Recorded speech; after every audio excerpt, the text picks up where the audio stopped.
First reading. The religious leaders conspire against Jesus. It was 2 days before the Passover and the Feast of Unleavened Bread. The religious leaders who collaborated with the Roman occupation were conspiring against Jesus. They had gathered in the palace of Caiaphas, a high priest. This man had received the high priesthood at the hand of Valerius Gratus, the former Roman governor, and now retained the office under Pontius Pilate. They all were planning to quietly arrest and destroy Jesus so as to avoid a revolt amongst the Jews.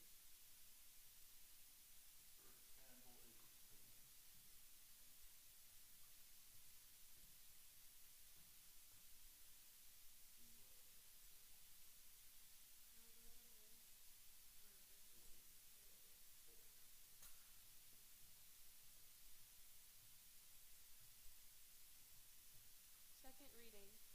Judas plots with the authorities to deliver Jesus. Then one of the 12, named Judas, son of Simon the Iscariot, went to the chief priest and asked, "What will you give me if I deliver Jesus to you for the governor?" When they heard the offer, they were glad and promised Judas 30 pieces of silver. From that hour he sought the opportunity to betray Jesus.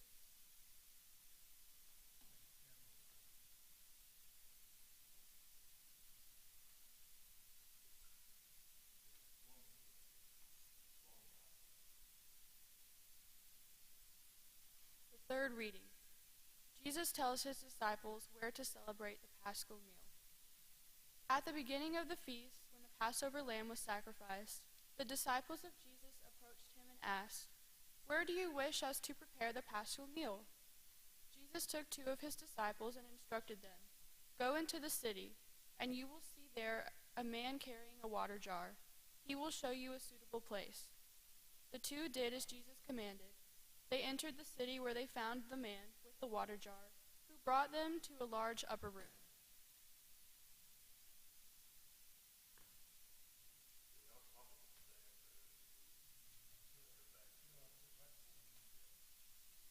Fourth reading.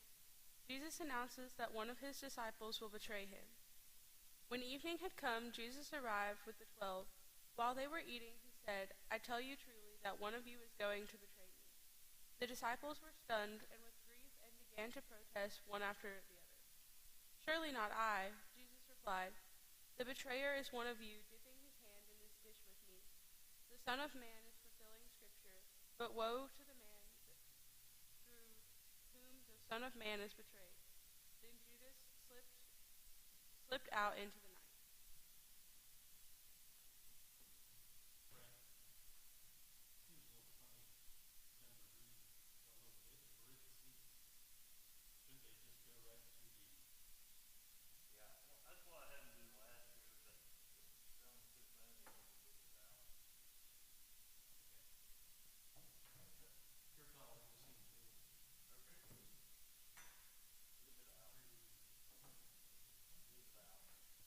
Fifth reading.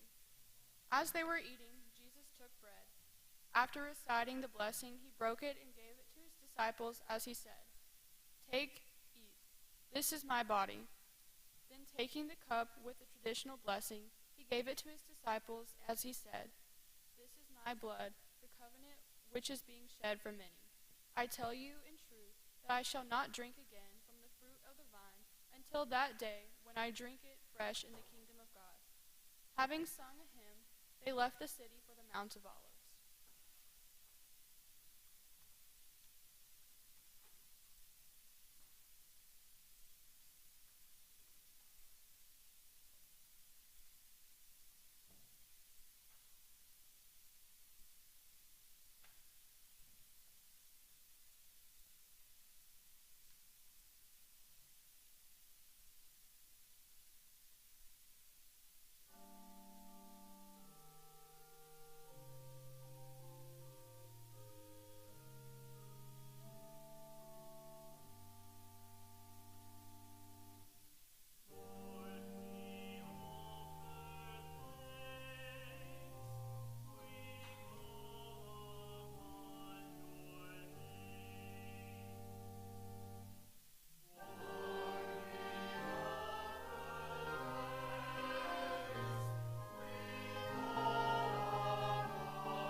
Sixth reading.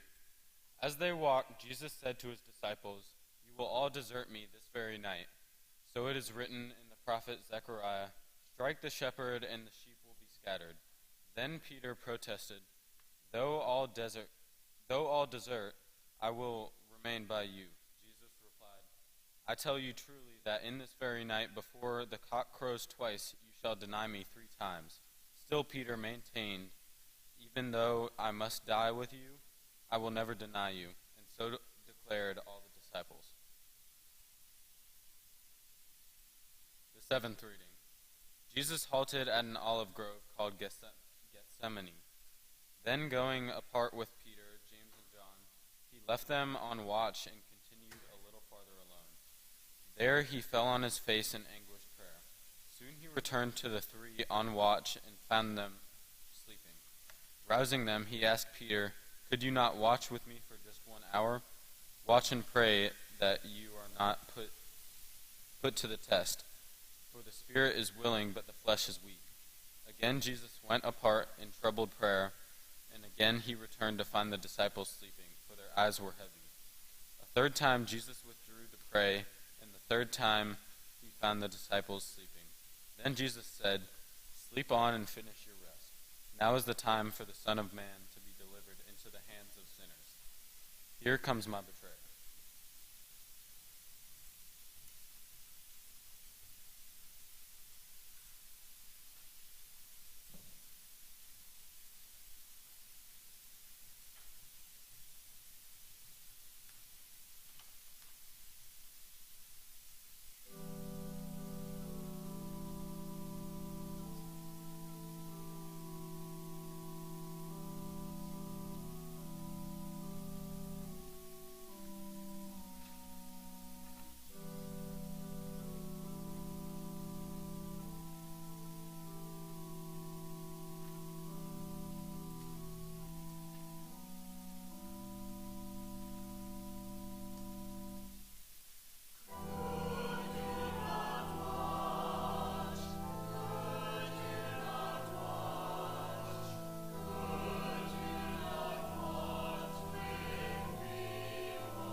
Now the betrayer had arranged with the authorities for a sign and had said, "The man whom I kiss is the one you want."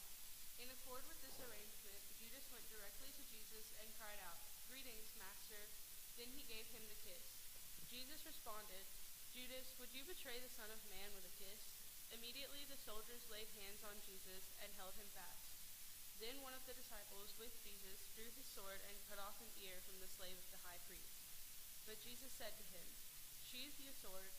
All who take up the sword will perish by the sword. Do you not know that I can call upon my Father and that he will respond at once with more than 12 legions of angels?" Then turning to the mob, Jesus continued, "Have you come for me against a rebel bandit with swords and clubs? Why do you not seize me in the temple where I sat teaching by day? Were you so afraid of the religious authorities that you must come for me by stealth? Nevertheless, your actions are fulfilling the words of the prophets."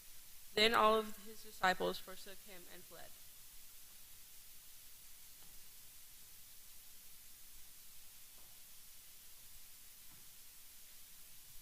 The ninth reading. Those who had seized Jesus brought him to Caiaphas, whom the Romans had made high priest. Peter followed at a distance as far as the courtyard. There he sat with the attendants and warmed himself by the fire. The high priest had gathered his whole council, and they began to arrange the case against Jesus, which they would present to Pontius Pilate, the governor. The charge was that Jesus claimed to be king of the Jews, and they brought in many false witnesses, but to no avail. Finally, 2 came forward and testified, "We heard this man say, 'I will tear down this temple made with hands, and within 3 days build another not made with hands.'" The testimony was evidence that Jesus claimed an authority over temple affairs, which traditionally belonged only to rulers of Israel, and in those days Israel was ruled from Rome. Yet even these witnesses were unable to agree on their testimony. Finally Caiaphas stood up and examined Jesus directly. "Have you no answer to these charges?" demanded the high priest. Jesus remained silent and answered nothing. Then the high priest put the question of kingship in terms of the royal titles, Anointed and Son of God. "Are you the Anointed One, the Son of the Blessed?" He probed. Jesus answered, "I am, and you shall see the Son of Man seated on the right hand of power and coming in the clouds of heaven." The high priest turned and said, "What need have we of witnesses? He has condemned himself." They all concurred that Jesus was indeed worthy of death. Then those holding Jesus began to spit on him. They covered his face and were striking him as they taunted him and said, "O Anointed One, prophesy who it is who is striking you." The 10th reading. Now Peter was warming himself in the courtyard when a small slave girl entered. She confronted Peter and said, "You also were with Jesus the Nazarene." Peter quickly gave denial. "I do not know what you are talking about," he replied, and went outside into the gateway. Meanwhile the cock crowed. The slave girl followed Peter out and said to the bystanders, "This man is one of them." Again Peter denied knowing Jesus. After a little while the bystanders said directly to Peter, "Surely you are one of them, for you speak with Galilean accent." Then Peter began to swear with an oath, "I do not know this person of whom you speak." But the cock interrupted him, and it crowed for the second time. Immediately Peter remembered how Jesus said to him, "Before the cock crows twice, you will deny me 3 times." He went out and wept bitterly.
The 11th reading. When morning arrived, all of the chief priests, along with the other Roman collaborators, bound Jesus and delivered him over to Pontius Pilate, the imperial Roman governor. When Judas saw what was happening, he knew that Jesus was doomed, and he repented. He returned the 30 pieces of silver to the chief priests and confessed, "I have sinned in betraying innocent blood." What is that to us?" they responded. "That is your affair." Judas threw down the 30 pieces of silver in the temple. Then he went out and hanged himself. Picking up the silver pieces, the chief priest said, "It is unlawful to put this silver into the treasury, for it is blood money." Whereupon they used the money to buy the potter's field for the burial of strangers. Therefore that field is known to this day as the field of blood. The 12th reading. Jesus stood before the Roman governor as the accusers made their charge. "We found this man perverting our nation," they said.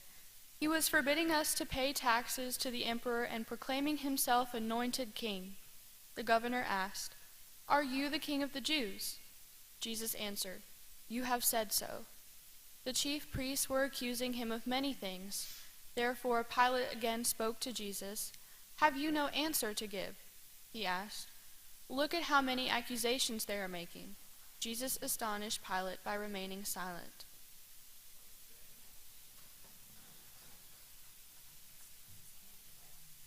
The 13th reading. At the feast of the Passover, the governor used to release a prisoner, and some were urging Pilate to do so at this time. Now there was a notable rebel in prison with those who had committed murder during the insurrection. His name was Barabbas. Therefore the chief priests arranged a demonstration to demand Barabbas. Pilate asked them, "Whom do you want me to release for you, Barabbas or Jesus the Anointed One?" The demonstrators shouted, "Barabbas." Pilate responded, "What shall I do with Jesus the Anointed One?" The crowd responded, "Crucify him." Pilate continued, "Are you certain of his guilt?" The crowd took up a chant, "Crucify him, crucify him." Again Pilate spoke, "Shall I crucify your king?" "We have no king but Caesar," cried the demonstrators. Then Pilate agreed to release Barabbas, but Jesus the Anointed One he handed over to his soldiers for scourging and crucifixion.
The 14th reading.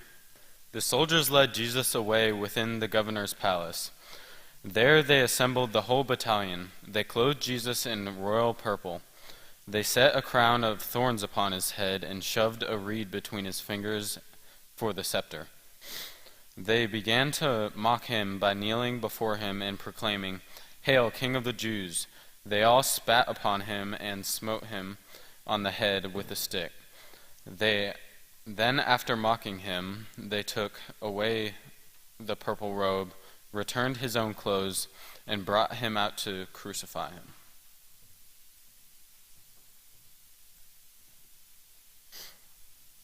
The 15th reading. On the road they met Simon of Cyrene, coming in from the countryside. They compelled him to carry the cross. They brought Jesus to a place called Golgotha, which means skull.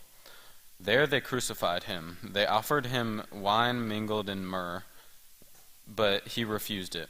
His garments they divided among themselves, casting lots for them. Over his head they inscribed the they inscribed the charge against him: "The King of the Jews." Also there were 2 insurrections crucified with him, one to his right and one to his left. Those who passed by were shaking their heads in scorn and saying, "So you would destroy the temple and rebuild it in 3 days? Save yourself. Come down from the cross." Likewise, the priestly collaborators mocked him and said to one another, "He saved others. Himself he cannot save. Let the Anointed One, the King of Israel, come down from the cross, that we may see and believe." Even the 2 crucified with him reviled him.